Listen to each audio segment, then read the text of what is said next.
இந்த red card இருக்குல்ல, red card, yellow card இல்லை அப்படின்னா வெளியில போங்க அப்படியான விடயங்களுக்கெல்லாம் ஓட்டிங் வந்து தேவையில்லை, நாமினேஷன்ல இருக்கணும் அப்படி என்பது இல்லை. ஹோஸ்ட் வந்து நினைச்சா அதை அந்த முடிவை வந்து எடுக்கலாம்.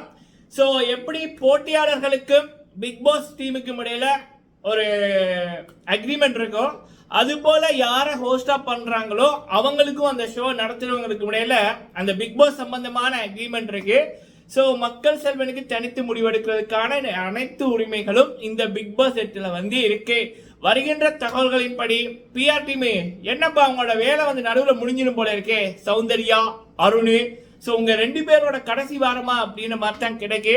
வருகின்ற தகவல்கள் தரமான சிறப்பான சம்பவம், அதாவது போன வாரத்தை விட இந்த வாரம் மக்கள் செல்வனை இவங்க டைரக்டாவே சேலஞ்ச் பண்ணியிருக்காங்க. அருண், அதுக்கப்புறம் வந்து பாத்தீங்கன்னா இந்த சௌந்தர்யா, அவர் வந்து என்னத்தை பண்ண வேணாம் அப்படின்னாரோ அதை வாண்டட்டா இந்த நபர்கள் பண்ணியிருக்காங்க. சரிங்களா? அடுத்தது என்ன அப்படின்னா விஜய் சேதுபதி அவர்களுக்கு எதிராக இவங்களுடைய பிஆர் டீம், அதாவது இந்த போன சீசன் ஒருத்தன் போனா ஒரு அம்மா போச்சுது, அருணோட கேர்ள் ஃப்ரெண்டா, அப்புறம் இங்கால சௌந்தர்யாவோட பாய் ஃப்ரெண்டா, இதுகள் பிஆர் டீமை வச்சு மக்கள் செல்வனை அட்டாக் பண்ணது. சாச்சினா அவர்களுடைய பேரை வச்சு துபாயில இருக்கிற ஒரு மாமா மக்கள் செல்வனை அட்டாக் பண்ணது. ஒரு 20 வயசு பெண்ணோட ஃபியூச்சரை கெடுக்கிற மாதிரி அந்த பண்ண விடயங்கள் எல்லாமே இந்த கூட்டத்தோட கனெக்ட் ஆயிருக்கு. அது மட்டும் இல்லாம நிறைய டாக் இவங்க இந்த பிஆர் கூட்டம், பிஆர் மாமா, துபாய் மாமா மற்றும் பல அதுக்கு கீழே கிளைகளா வேலை செய்யற கூட்டங்கள் பேசின விடயங்கள் அத்தனை சம்பவங்களும் மக்கள் செல்வன் பார்வைக்கு வந்து போயிருக்கு. சரிங்களா? இது வரைக்கும் மாட்டுப்படாம இருந்தானுங்க, இப்ப டீட்டெயிலா வந்து போயிருக்கு. தரமான சம்பவம் வீக்கெண்ட் எபிசோட் காத்திருக்கு. சரிங்களா? அடுத்தது இன்னொரு டாபிக் நாம பார்க்க போறது முத்துக்குமரன் அவர்களுடைய தரமான சம்பவங்கள், வெளியில இருக்கிற மக்கள் முத்துக்கு கொடுத்த கௌரவம். சரிங்களா? அது என்ன அப்படின்றதையும் பார்க்கலாம். ஃபர்ஸ்ட் வந்து பாத்தீங்க அப்படின்னா அருண் பிரசாத் அப்படின்ற நபர் வாண்டட்டா பல இடங்கள்ல மக்கள் செல்வன் விஜய் சேதுபதி அண்ணா அவர்களை டார்கெட் பண்ணியிருக்காரு. வீக்கெண்ட் எபிசோட்ல அவர் பேசின வார்த்தைகளை இவர் திரும்ப அவருக்கு கேள்வி கேட்கிற மாதிரியும் முடிஞ்சா பண்ணு அப்படின்ற மாதிரி அவர் வந்து அந்த அவருடைய திமிர காமிச்சிருக்காரு. எனக்கு ஒண்ணு புரியல மக்களே, இப்ப அந்த ஷோ நடத்துற ஹோஸ்டே இந்த ஆள் இப்படி திமிர காமிக்குது, வன்மத்துல நடந்திருக்கு. நீங்க நல்லா பாத்தீங்கன்னா இந்த அருண் பிரசாத் அப்படின்றவன் முத்துக்குமரன் அவர்களை, மஞ்சரி அவர்களை பார்க்கிற விதத்தை பாருங்க, அவ்வளவு கொடூர பார்வையா இருக்கு. இல்ல நான் நினைப்பேன், இவ்வளவு கேமரா இருக்குது, 70க்கு மேற்பட்ட கேமரா இருக்கு, பல கோடி கண்கள் பாக்குது, நம்ம பல கோடி மக்கள் பாக்குறாங்க. இந்த ஷோலயே ஒரு ஏழையை இப்படி நடத்துறான் அப்படின்னா, ஏன்னா அவன் போடுற ஷர்ட்டே ஒரு 26க்கு மேலதான் இருக்குமா. அது வீக்கெண்ட்ல அவன் போடுற ஷர்ட் எல்லாம் 26க்கு மேலதான் இருக்குமா, அதுக்கு குறைவா அவன் போட மாட்டானா. சரியா? ஸோ சேது அண்ணாவே 600 200 ஷர்ட் போடுறாங்க, இவன் என்னத்தை கிழிச்சான் அப்படின்னு எனக்கு தெரியல. சரி, அப்ப அப்படியே அந்த பணக்கார அந்த திமிர்ல தான் இவன் வந்து முத்து அவர்களையும் மஞ்சரி அவர்களையும் அப்படியே ஒரு கேவலமா அவன் பாக்குறான். நேத்து வந்து முத்து அவன் பார்த்த விதத்தை பாத்தீங்கன்னா அவ்வளவு கொடூரம் அவன் கண்ட தெரியும். அப்ப அப்படி இருக்கக்குள்ள நேத்து இந்த வீக் இது வரைக்கும் இந்த 4 நாட்கள்ல விஜய் சேதுபதி அண்ணா அவர்கள் வீக்கெண்ட்ல என்னென்ன வார்த்தைகளை பாவித்தாரோ அதற்கு எகெயின்ஸ்டா அவன் வார்த்தைகள் பாவிச்சிருக்கான். வீக்கெண்ட்ல நியாயம் கிடைக்காது, வீக்கெண்ட் வரைக்கும் பொறுத்து கொண்டிருக்க முடியாது, என்ன காட் கொடுப்பியா கொடுத்துட்டு போ, எனக்கு பயம் இல்ல, நியாயத்துக்காக எதிர்பார்த்து கொண்டிருக்க தெரியாது, நம்ம நியாயமா பேச வழிகிட்டா உட்காரு அப்படின்னு சொல்லுவாங்க, இதுக்கெல்லாம் நம்ம பயப்பட முடியாது, என்ன பண்ண போறாங்க அப்படின்ற மாதிரியான அந்த வார்த்தைகளை சேது அண்ணாவை அட்டாக் பண்ற மாதிரி இவன் பேசியிருக்கான். சரிங்களா? இது அப்படியே பல நண்பர்கள் வந்து மீடியா நண்பர்கள் எடுத்து சேது அண்ணாவுக்கு டேக் பண்ணியிருக்காங்க. இது ஒரு பக்கம் இருக்கு. இன்னொரு பக்கம் இந்த பிஆர் அக்கா சொர்ணா அக்கா பாவங்க, சாச்சனா இந்த சௌந்தர்யாவோட பிஆர் டீம் தான் சாச்சனாவை அட்டாக் பண்ணது. ஏன் அப்படின்னா அவங்களுக்கு சேது அண்ணாவை அட்டாக் பண்ணணும்.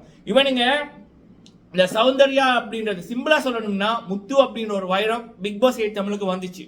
இந்த சௌந்தர்யா அப்படின்ற ஒரு கடதாசிய இவங்களுடைய பிஆர் டீம் வந்து இது வந்து தங்கம் அப்படின்னு சொல்லி மக்கள்கிட்ட ஏமாத்தி விற்கிற வேலை நடந்துச்சு. அந்த அம்மாக்கு ஒபிஷியலி ஓட்டு இல்லை, ஒபிஷியலி மக்களிடம் செல்வாக்கு இல்லை. அப்ப தமிழ் கிளிட்ஸ்ல ஒருத்தன் எத்தனை ஓட்டுமே வந்து போடலாம். அப்ப தமிழ் கிளிட்ஸ்ல பெயிண்ட் பாட்ஸை வச்சு ஓட்டை போட்டு அதுக்கப்புறம் அந்த பிஆர் டீமை வச்சு இவங்க அப்படி இப்படி அப்படின்னு சொல்ல வச்சு இந்த இன்ஸ்டாகிராம்ல சின்ன சின்ன கிளிப்பா நம்ம கியூட் ரியாக்ஷன் என்ற பேர்ல ஏதோ கர்மம் பண்ணுமில்ல, அதை வந்து எடிட் பண்ணி அதுக்கு கலரிங் கொடுத்து அதுக்கு ஒரு பிஜிஎத்தை போட்டு இந்த நம்ம 2K கிட்ஸ் சில பேர் இருப்பாங்கல்ல, அவங்க மத்தியில குயிட்டான பொண்ணு, அழகான பொண்ணு, நேத்து ஒரு இதொன்று பார்த்தேன், என்ன பொண்ணுடாவாமட்டு.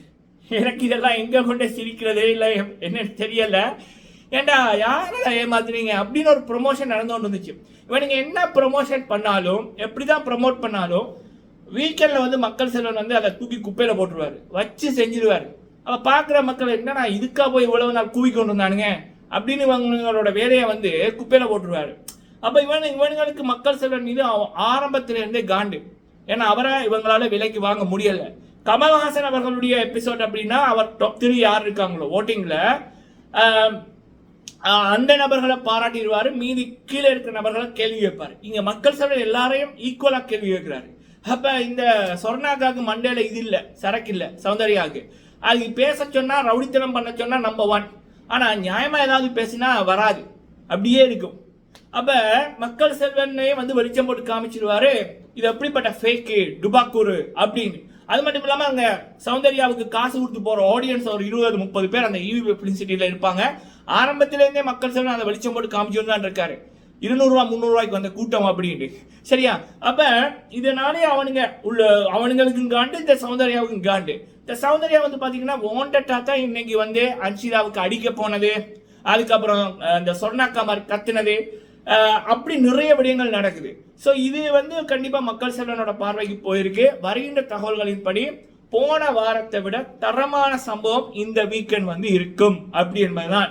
இன்னொரு முக்கியமான விடயம் என்ன அப்படின்னா, முத்துக்குமரன் அவர்களுடைய விடயமும் பேசப்படும், அதுவும் வந்து ரோஸ்ட் பண்ணப்படும் அப்படின்ற மாதிரி தான். ஆனா முத்து அவர்கள் அவருடைய நியாயத்தை அவர் பேசுவார். ஏன்னா அவர் வேணும் பண்ணல, வாண்டட்டா வந்து பண்ணல, அவர் தெரியாம தான் பண்ணது. அப்ப அவர் வந்து அவருடைய நியாயத்தை சொல்வாரு, அது மக்கள் செல்வன் அக்செப்ட் பண்ணுவார். சரிங்களா? அது நமக்கு பிரச்சனை இல்லை. பட் இந்த ரெண்டையும் அவர் வச்சு செய்வாரு, அது வந்து கேரண்டி. சரிங்களா? இது வந்து ஒரு விடிய மக்களை வெளியில தூக்கி போட்டு விட்டுருங்க. சேதுவண்ணா, ஒட்டுமொத்த பிக் பாஸ் ரசிகர்களோட கோரிக்கை, இந்த அருண், சௌந்தர்யா, ஜாக்லின் அது இந்த வாரம் நல்லது வேஷம் போடுது. ஆனா அப்படி சொல்லியும் திருந்தாதது, அதாவது திருந்தின மாதிரி நடிக்காதது இந்த 2 தான், அருண், இந்த சௌந்தர்யா. இந்த 2ஐயும் வெளியில போட்டுருங்க. சௌந்தர்யா ஜாக்லினை வந்து மக்கள் பார்த்துக்குவாங்க வருகின்ற வாரத்துல.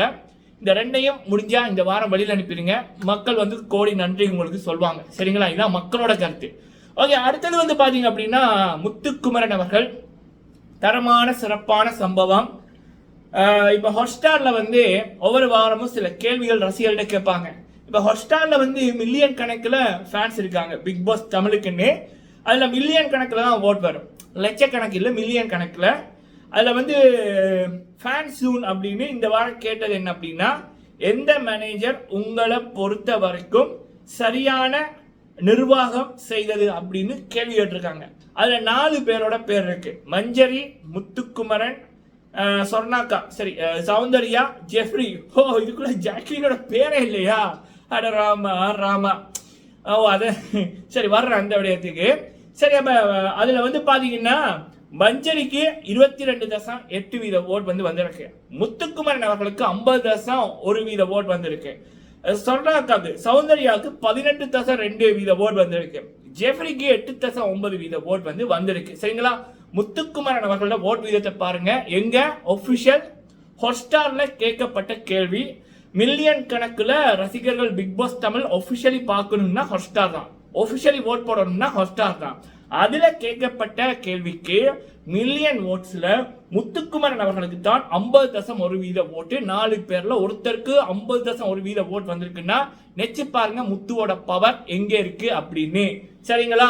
சோ முத்துக்குமரன் அவர்களுக்கு இந்த கேள்விகள்ல மட்டுமில்ல, ஓட்டிங்லயே முத்துக்கு வர்ற அளவுக்கு ஓட்டு வேற யாருக்குமே வரல. அதெல்லாத்தையும் விட இந்த கடதாசி அப்படின்ற சௌந்தர்யா, ஜாக்லின், இந்த 2க்குமே வந்து ஒபிஷியலி டாப் 3 இது வரைக்கும் வரல. இந்த 70 நாள்ல ஹாட்ஸ்டார் ஓட்டிங்ல சௌந்தர்யாவும் ஜாக்லினோ டாப் 3 இது வரைக்கும் வரவே இல்லை. இன்னொன்னு முக்கியமான விடயம், பிக் பாஸ் 8 தமிழோட டாப் 3 கூட கடைசி வரைக்கும் இந்த சௌந்தர்யாவோ ஜாக்லினோ இந்த 2மே வந்து இல்ல, அருணும் வந்து இல்ல. சோ பிக் பாஸ் டீமோட பார்வை முத்துக்குமரனோட அங்க ஃபினாலே நிற்க போறது ஒன்னு தீபக்கா இருக்கலாம், இல்ல அப்படின்னா பவித்ரா ஜெர்மியா இருக்கலாம். சரிங்களா? இதுதான் உண்மை.